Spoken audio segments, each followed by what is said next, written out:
இந்த ரகசிய பாவம் என்கிற ஒன்றை ஆண்டவர் ரொம்ப எச்சரிக்கிறார். ஆண்டவர் அதில் நீங்கள் ஒன்று நினைத்து கொள்ளுங்கள். நம்ம நம்முடைய உடம்புல ஏதாவது ஒரு இடத்துல ஒரு வியாதியோ இல்லை ஒரு கட்டியோ இருக்கும் அப்படின்னு சொன்னால் சிலதை சீக்கிரமாக கண்டுபிடிக்க முடியாது. அதை யாருமே பார்க்க மாட்டாங்க, அது தெரியாது. அது வெளியில் தெரிகிறது மாதிரி இருந்தால் நம்ம கண்டுபிடிச்சிடலாம், அதற்கான ட்ரீட்மெண்ட்டை கொடுக்கலாம். ஆனால் உள்ளுக்குள்ளே இருக்கிற சில காரியங்கள் வெளியில் யாரும் கண்டுபிடிக்க மாட்டாங்க, டாக்டர்கள் கண்டுபிடிக்க மாட்டாங்க. ஆனால் ஒன்று நினைத்து கொள்ளுங்கள், நம்முடைய சரீரத்திலே ரொம்ப ஆபத்தானது ஒன்று என்ன அப்படின்னா, யாருக்கும் தெரியாமல் மறைந்திருக்கிற வியாதி நமக்கு ரொம்ப டேஞ்சர். சிலர் சில வியாதிக்காக கண்டுபிடிக்கும் போது இல்லை உங்களுக்கு 3rd ஸ்டேஜ் 3வது ஸ்டேஜ் வந்துருச்சு, 4வது ஸ்டேஜ் வந்துருச்சு, அதனால உங்களுக்கு சிரமம், ஒரு 2 வருஷத்துக்கு முன்னாடி இதுக்காக ட்ரீட்மெண்ட் பார்த்துருந்தா நல்லா இருக்கும், நீங்கள் வந்திருந்தீங்கன்னா நல்லா இருக்கும், ஏன்னா உங்களுக்குள்ளே இருந்து அது உங்களை ரொம்ப ஆக்குப்பை பண்ணிருச்சு, இனி விடுதலை ஆக்குவது கஷ்டம் அப்படின்னு டாக்டர்கள் சொல்லுவாங்க. அதே போல நம்முடைய வாழ்க்கையிலே இருக்கிற ரகசிய பாவங்களுக்கு நிச்சயமாகவே ஒரு பெரிய தாக்கம், ஒரு பெரிய ஆபத்து இருக்கிறது. ஒரு தேவனுடைய பிள்ளை, அதான் யாருக்குமே தெரியல, நான் தப்பு பண்றது யாருக்கு தெரிய போகுது, அதனால ஒரு விளைவும் இல்லைல்ல. யாருக்காவது தெரிஞ்சிருச்சுன்னா சரி நம்ம அதில் விட்டுறலாம், நான் தெரியாம தானே செய்கிறேன், யாரும் அதை கண்டுபிடிக்கல, நம்ம அதை மறைச்சிடுறோம், அது எனக்கு மட்டும்தான் தெரியும் அப்படின்னு நீங்க சொல்லிட முடியாது. இந்த உலகத்திலே கர்த்தர் வேதத்திலே எழுதியிருக்கிற வார்த்தை, ரகசியமான பாவங்கள் நமக்கு ஒரு பெரிய விளைவுகளை உண்டு பண்ணும். இந்த ஜெபத்தில் இருக்கிறவர்கள் அப்படிப்பட்ட ரகசியமான பாவங்களிலே நீங்கள் இருப்பீர்களே ஆனால் இன்றைக்கு இந்த சுத்திகரிப்பு ஜெபத்தில் கண்டிப்பாக நீங்கள் ஒப்பு கொடுக்கணும்.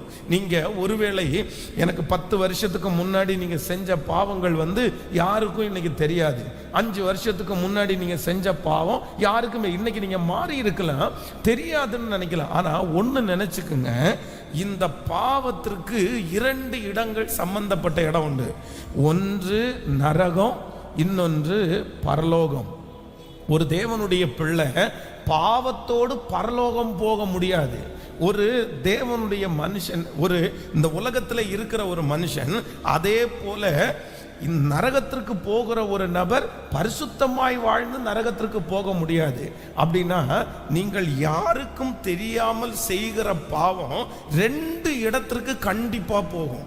ஒன்று எங்க போகும் அப்படின்னு சொன்னா, நீங்க செய்கிற பாவம் கண்டிப்பாக நரகத்திற்கு போகும். அந்த நரகத்திற்கு போகிறத யாராலுமே தடுக்க முடியாது, யாராலுமே மறைக்க முடியாது.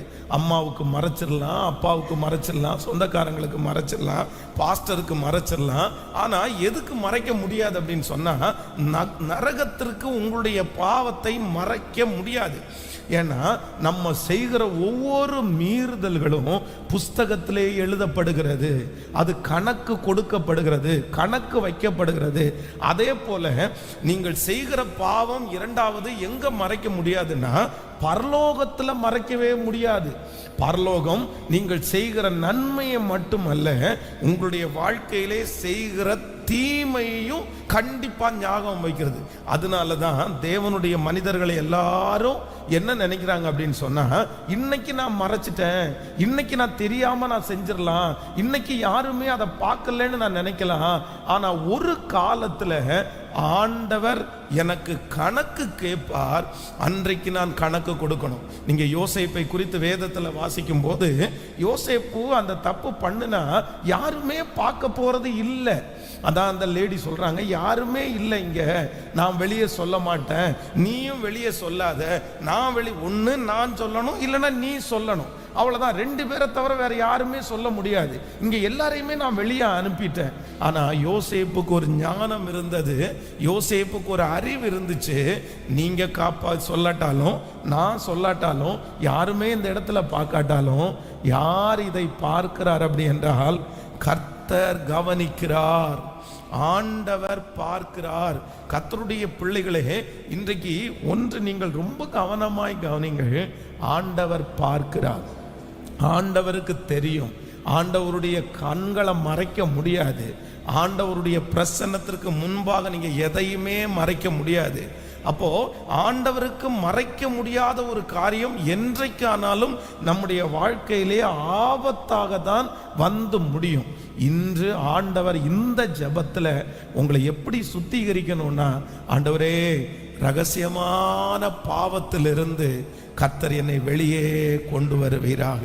உடைய கைகளை மேலே உயர்த்தி அப்பாட்ட, ஆண்டவரே மனைவிக்கு தெரியாத பாவம், கணவனாருக்கு தெரியாத பாவம், பிள்ளைகளுக்கு தெரியாத பாவங்கள், அப்பா அம்மாவுக்கு தெரியாத பாவங்கள், மேனேஜருக்கு தெரியாத பாவங்கள் எதுவா இருந்தாலும் அதை மன்னிக்கிறதற்கு, அதை எடுத்து போடுகிறதற்கு ஒரு தேவன் வல்லமை உள்ளவராய் இருக்கிறார்.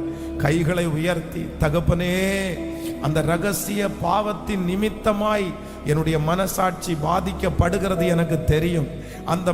அந்த பாவத்தின் நிமித்தமாய் எனக்கு வருகிற சஞ்சலம் எனக்கு தெரியும்.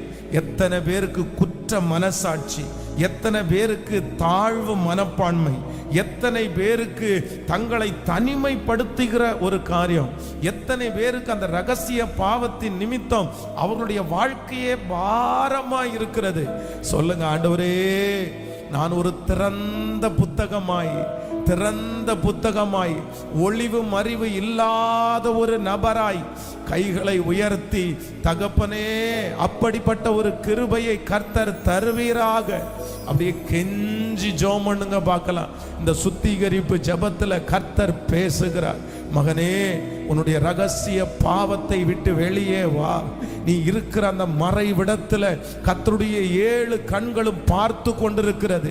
அந்த தனி அறையில கர்த்தருடைய கண்கள் பார்த்து கொண்டிருக்கிறது. தெரியாத அந்த இடத்துல கர்த்தர் சொல்லுகிறார், உன்னை சுற்றி வேலி அடைக்கிற கர்த்தர், உன்னை விசாரிக்கிற தேவன் அங்க பார்த்து கொண்டிருக்கிறார். கர்த்தாவே, அந்த ரகசியமான பாவத்தில் இருந்து கர்த்தர் எங்களை மீட்டெடுப்பீராக. கர்த்தர் கிருபையாய் உங்களையும் என்னையும் கர்த்தர் மீட்டெடுக்கிறதற்கு வல்லவராய் இருக்கிறார்.